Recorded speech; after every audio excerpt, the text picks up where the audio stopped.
At a family dinner, my millionaire grandfather hugged me and said, "Granddaughter, hope you're enjoying your $7,000 a month allowance." I was shocked and replied, "I'm working 3 jobs and never saw a single cent." When I revealed the statements, every transfer had been redirected to my sister since 2019. The room went still, but what the bank called me about at 9:14 p.m. changed everything. "My name is Rachel. I'm 30, the oldest kid. I work 3 jobs. Mornings loading trucks at a warehouse. Afternoons fixing office chairs and thermostats for a property manager. Nights doing food delivery because rent is allergic to single incomes. I live in a studio above a nail salon next to a bus stop that sighs all night. I keep a tool bag in my trunk and a spreadsheet in my phone called Breathing. It has 4 tabs: rent, food, gas. Surprise. Every month, surprise wins. My sister Sabrina is 27 and the favored child. The way certain plants get the good window, she's building a brand. Mom says her brand is pastel blazers and unboxing videos. She speaks in affirmations. If she's late on a bill, it's the universe's timing. If I'm late, it's because I'm too rigid to ask for help. Granddad is Arthur King. Yes, like the joke. And he actually has money. He started with one hardware store and ended up with a little empire of rentals and storage units. He wears old boots and a watch he could sell for a car. Holidays at his place were a lesson in contradictions. Paper plates, crystal glasses. Last Friday, we had family dinner at his house. Long table, roast chicken, green beans with too much butter. The cousins were there. The cousins' kids were there.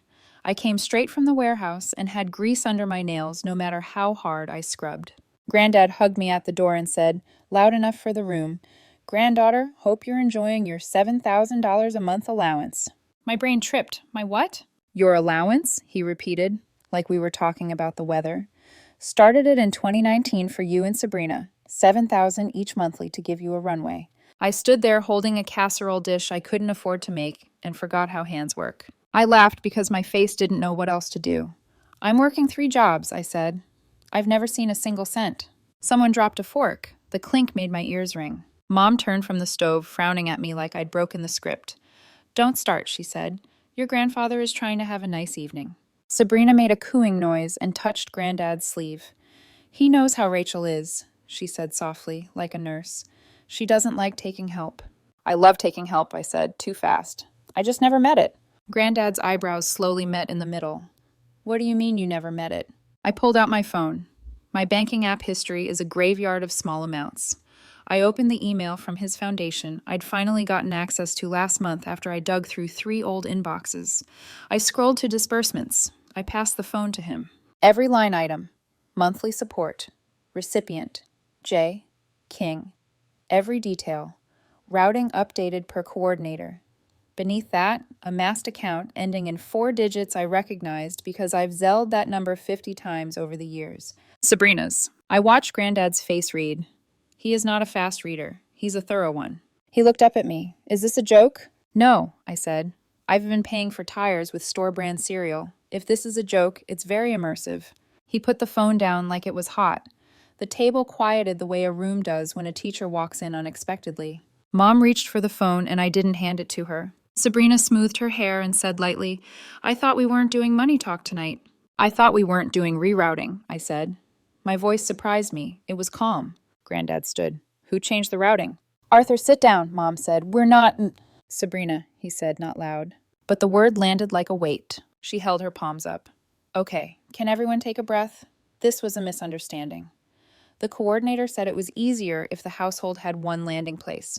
"What household?" I asked. "Family," she said, as if that one word was a receipt. Granddad looked at me. "When did you find this out?"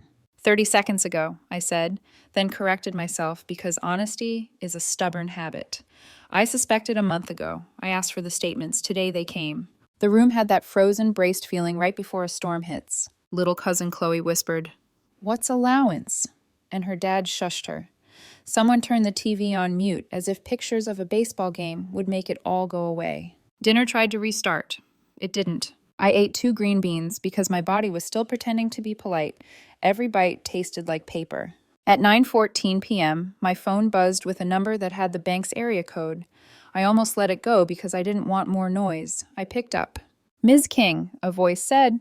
This is Lydia from Franklin Trust. We're calling to verify a beneficiary change and an outbound wire request on your family account. It's marked urgent. Do you authorize? Stop, I said, staring across the table at my sister, who was pretending to cut a dessert that didn't need cutting. Tell me the name on the request. She told me it wasn't mine. Whatever was about to happen wasn't going to be quiet anymore. This didn't start with a foundation or a number with a lot of zeros. It started with, for now. When I was 12, Sabrina stole change from my desk to buy lip gloss. Mom said she's learning. When I told Mom I wanted it back, she handed me a lecture about sharing. At 16, I got a beat-up Honda by working weekends at Granddad's storage lot. I changed my own oil and kept receipts in a shoebox because I like the feeling of proof. Sabrina got Mom's old SUV for her 17th because girls need safety. When she hit a pole 2 months later, Mom said, "It happens." When I scratched my bumper, Mom said, "You're reckless." College wasn't in the cards. I did a semester at community college and then real life called.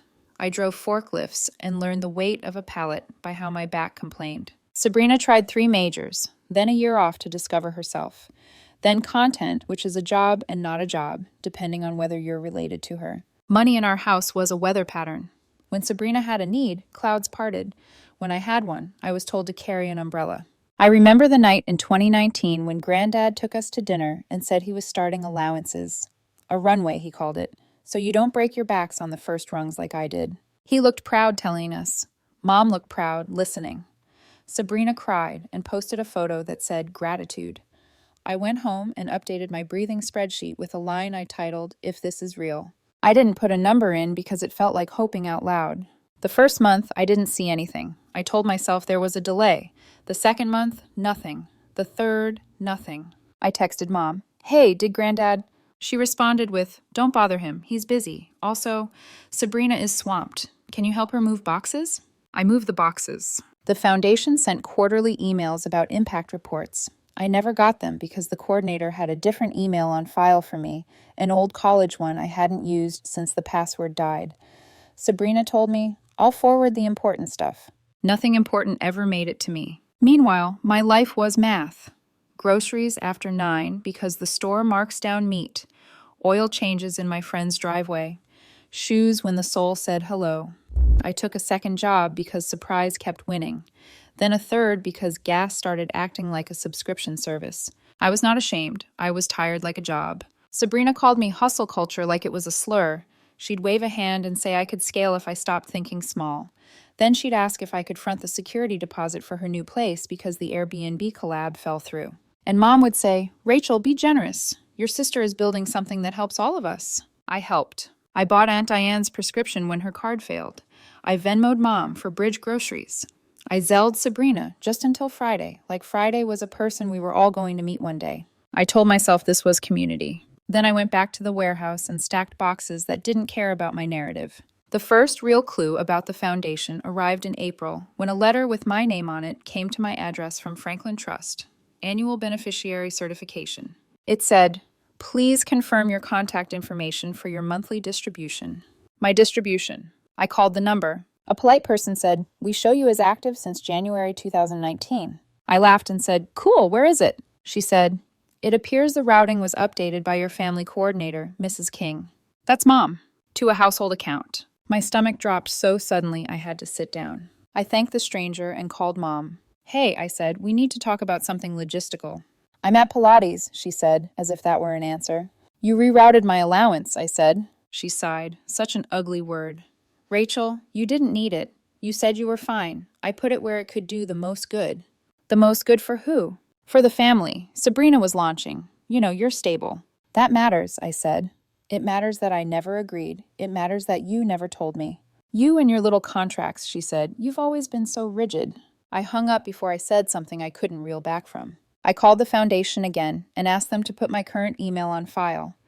"We need approval from your coordinator," they said, "or from the grantor." The grantor is Granddad. I didn't call him that night. He was still in my head. The person who taught me how to check oil and promised I wouldn't need to break my back as much as he had. I wasn't ready to tell him that the people in between had built a toll booth with my name on it. So I did what I always do when I need to be brave later. I collected proof. I requested statements. I pulled my credit report. I checked every old inbox I could log into. I found threads. So many threads. Routing updated. Glad it's streamlined now. Household wins. Messages from the coordinator, cheerfully confirming changes I never saw, with a CC to Mom and Sabrina. Never to me. My name was in the subject lines like a sticker on a box I didn't get to open. At the same time, Sabrina's life on the internet looked like the allowance was working brilliantly. New laptop, new phone, a trip where the tag said hashtag work trip, but the photos said hashtag pool day. A post about honoring the grind with a bag that cost a month of my rent. I stopped looking because I don't hate my sister, and I was starting to. Then the dinner happened. Granddad's hug. The sentence that landed like it came with an invoice. Hope you're enjoying your $7,000 a month allowance. The room went quiet around my answer. I showed him the statement with the masked account. His mouth went thin. After a few terrible bites of not dinner, my phone lit up with the bank's number. The voice said, "We're calling to verify a beneficiary change and an outbound wire request on your family account. It's marked urgent." I asked who. She said Sabrina's LLC, a name I recognized from her invoices in a tote bag. Here's the other piece nobody knew. My allowance wasn't the only thing Granddad set up. There was a maturity clause. On my 30th birthday last Tuesday, the principal of my portion became eligible for a one-time distribution if I requested it in writing. I hadn't requested it. Someone else had. So when Lydia from the bank said, "Do you authorize a wire for $250,000 to Sabrina's Social LLC?" I said, "No." And then I said, "Freeze everything tied to my SSN pending an in-house fraud review." And then I looked up from the phone at my family, who had started a conversation about pie, and thought, if I keep treating this like weather, I will drown. Granddad called a quick family meeting in his library like this was a sitcom and not a slow-motion crash. Books, leather chairs, a fireplace nobody likes. Mom sat with her arms crossed. Sabrina checked her phone with the volume up so every buzz landed. I stood because sitting makes me feel like I'm smaller than my sentence. Granddad held the statements I printed. "This says," he tapped, "that every monthly distribution listed as J. King has gone to an account ending in 4187 since March 2019. Administrative simplification," Mom said, like she was testifying before a committee. "We used a household account. Everything was shared." "I wasn't," I said. "You were," she said. "You just didn't notice because you were so busy." Sabrina jumped in, and I kept receipts. She said rent when I was starting equipment flights to conferences. It wasn't like I bought shoes. She was wearing shoes I'd seen on the internet for the price of a motorcycle payment. Granddad turned to me. "Why didn't you tell me sooner?" "Because of 1,000 small reasons that looked silly out loud. Because I thought it would make me look greedy. Because Mom made my mouth feel like a courtroom where I was always about to be held in contempt. Because I didn't want to be the problem. Because I was busy trying to survive." "I didn't know," I said. "Not really, until I did." He nodded once, like the judge who already knows the verdict. He turned to Lydia's number on his phone and put it on speaker. "We need to cancel any beneficiary change requests and reverse any unauthorized wires," he said. "Effective now." Lydia was efficient. "We've placed a temporary hold on the outbound. We'll need written confirmation from the grantor and the beneficiary. We'll also need to verify coordinator permissions." Mom sat forward. "Arthur, don't be theatrical. This is family." "This is money," he said, "and money makes most families worse." Sabrina's smile cracked. "You're going to humiliate me over a misunderstanding?" "You've been undermining your sister in installments for 5 years," he said, not raising his voice. Mom tried one last angle. "Rachel never asked for help. She's stubborn." I looked at Granddad. Then I looked at my sister. Then I looked at my mother, who taught me to keep receipts like they were prayers. "I'm not asking," I said. "I'm setting a boundary." Sabrina rolled her eyes. "Oh my God." "Therapy words," I said. "Grown-up words. Here are the simple ones. No more using my name. No more touching my money. No more routing. No more household unless I live in it." Granddad nodded slowly, like a metronome. "Sabrina, you'll repay every monthly amount diverted from Rachel's share," he said, "and you'll send her a written accounting of what you spent. We'll decide if any of it counts as family expenses. Spoiler, it doesn't." He turned to Mom. "You are removed as coordinator, effective immediately." Mom went white, like paint. "You don't mean that." "I do," he said. "You forgot what the money was for." "And what was it for?" she snapped. "For runway," he said, "not for spectacle." Sabrina's voice got sharp. This is revenge, not fairness. I shook my head. This isn't about revenge. This is about closure. The sentence sounded like a lock clicking. My hand stopped shaking. Granddad looked at me. Do you want the monthly still? He asked. Or the principal distribution, or both paused until you decide. Pause, I said. I want to think like a person who isn't drowning. The room rearranged itself. Mom stood and left without slamming the door because she knows Granddad hates that. Sabrina sent 3 frantic texts to someone, probably the person waiting for the wire that wasn't coming.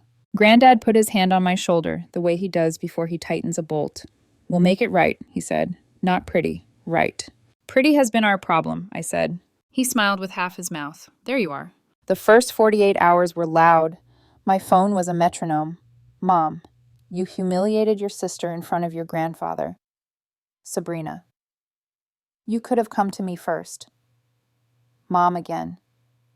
He's old. He doesn't understand how money moves now. Sabrina again. You're ruining my business. Unknown number. We'd like to confirm cancellation of wire to Sabrina's Social LLC. Aunt Ruth. I always said your mother was too generous with her money. Cousin Mark. Good for you. Don't tell anyone I said that.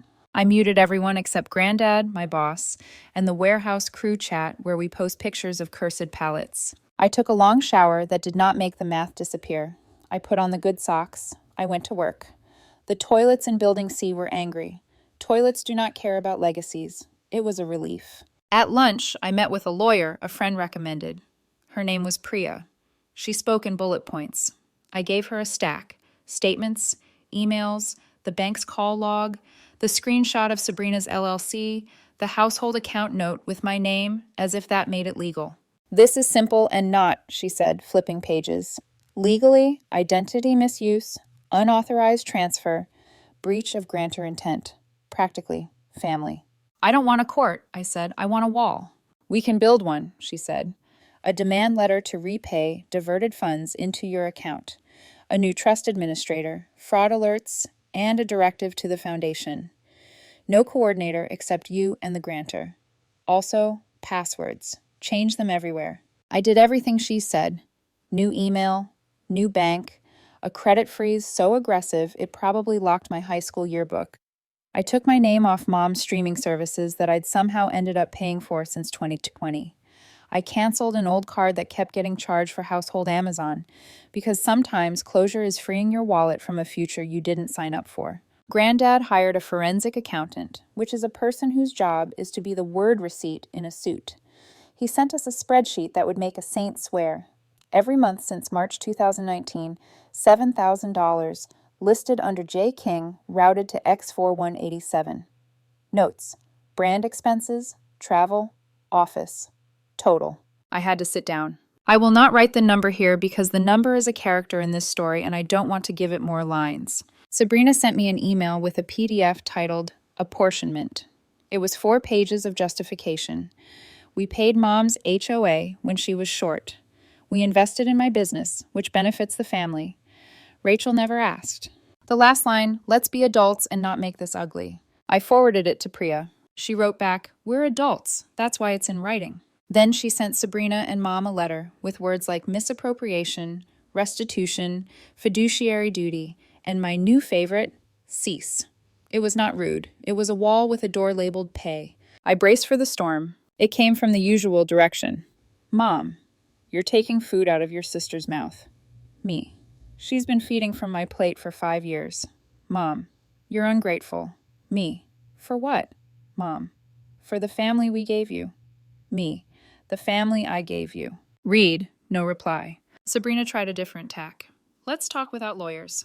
We met at a coffee shop that sold drinks with extra adjectives. She wore a white blazer and sunglasses indoors and looked like a person who does not like bad lighting. She started with tears. I didn't steal, she said. I allocated. You stole, I said, calm. You don't understand how building something works, she said. You should be proud. I put our name out there. Our name, I said. You mean my name? She wiped her eyes and switched to fury like a singer changing keys. You love being a victim. You could have asked for rent money any time. I didn't want rent money, I said. I wanted my money? You're so small, she said. Maybe, I said, but small pays its own bills. She stood. This is a battle. No, I said. This is accounting. Granddad called that night. He sounded old in a way I'm not used to. I should have watched it closer, he said. I thought I was helping. Instead, I lit a match and walked away. You were helping, I said. It just got repurposed. Your mother's out as coordinator, he said again, like he was reminding himself. I'm putting a professional in place. If you want monthly, it'll go straight to you. If you want the principal, we'll do it by the book. If you want neither, I won't be offended. I want a fence, I said. Then I want to think. Good, he said, because the only time money is evil is when it's a secret. The following week was a bumpy road that stopped bumping only because we pulled over. Sabrina's wire never went through. She posted a black and white story that said, "Some people don't like to see you win." Her followers sent her affirmations. She went live crying about family betrayal. I didn't watch. A cousin sent me a screen recording with the caption, LOL. I ignored it. Mom tried one last grand gesture, a family summit at her house with a pot roast that tasted like the 90s. I brought Priya on Zoom. Mom didn't like that, but she kept it moving because she likes to host. Priya went over the numbers. We're asking for repayment of diverted monthly distributions to Rachel's account. 30 days. We're not asking for punitive damages. We're not filing a police report. We're not going to court if you comply. Sabrina laughed without humor. You can't squeeze blood from a stone. Priya didn't blink. Good thing we're squeezing it from money. Mom tried tears. You're her sister, she told me, as if I didn't know. I know, I said. That's why I'm not pressing charges. That's why I'm asking for a plan. That's why this isn't a scene. It's a line. We left with nothing signed and everything different. 2 days later, a transfer hit my new account labeled partial restitution. It was from Granddad, not Sabrina. He texted, "She'll repay me. You're not my bill collector. You're my granddaughter." I cried on my kitchen floor for 10 minutes into a towel like a person in a movie who finally lets go of her jaw. Work got easier because I wasn't carrying 2 jobs in my head. I still had 3 jobs on paper, but the weight shifted. I said no to an extra shift and my boss didn't fire me. I bought new boots because my old ones made my feet ache. I took a breath and it didn't have numbers in it. There were still late-night texts. There were still group chat hurricanes. There were still relatives who thought gossip was a sport. But there was also a locker in my brain that had a door now. It said mine. It's been 5 weeks. The professional administrator is in place. Emails come to me with my name on them and mean me. The monthly isn't automatic. I ask Granddad to pause it while I decide what kind of person I am when I'm not hustling to stand still.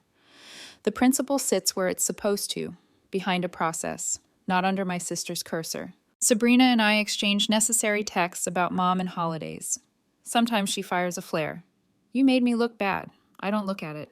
Mom sends me sunsets and articles about forgiveness like coupons. I heart them. I don't click. I wrote 5 lines and taped them inside my kitchen cabinet where the coffee lives. I don't send money I can't afford never to see again. I don't let household mean you can have my name. I don't explain math to people who prefer magic. I don't answer money questions by phone. I email or nothing. I don't apologize for locks on doors that should have had locks all along. I read them out loud when I make eggs. It feels silly and strong in equal measures. Granddad came by the other day with a bag of bolts and a look. We fixed 3 wobbly chairs and 1 wobbly thing between us. He said, I wanted you to have options, not obligations. I wanted that too, I said. He put his hand on the table and tapped twice the way he does when he's finished a job. Good. He said, if you want a moral, it's boring and it works. Don't pay for the story where you are the villain and the sponsor. Don't call a pipeline a misunderstanding. Don't let a banner that says family cover a receipts drawer. Build a fence. Keep a door. Use both. This isn't about revenge. This is about closure. I'm still in the studio above the nail salon. The bus still sighs. I still carry a tool bag. But when my phone buzzes at 9:14 p.m., my heart doesn't sprint. If the bank calls, it's my finger on the button. If the family calls, it goes to voicemail if the cabinet says so. I'm not the allowance. I'm not the sponsor. I'm the person who gets to decide what I fund with money, with time, with silence. And for the first time in a long time, I'm not drowning.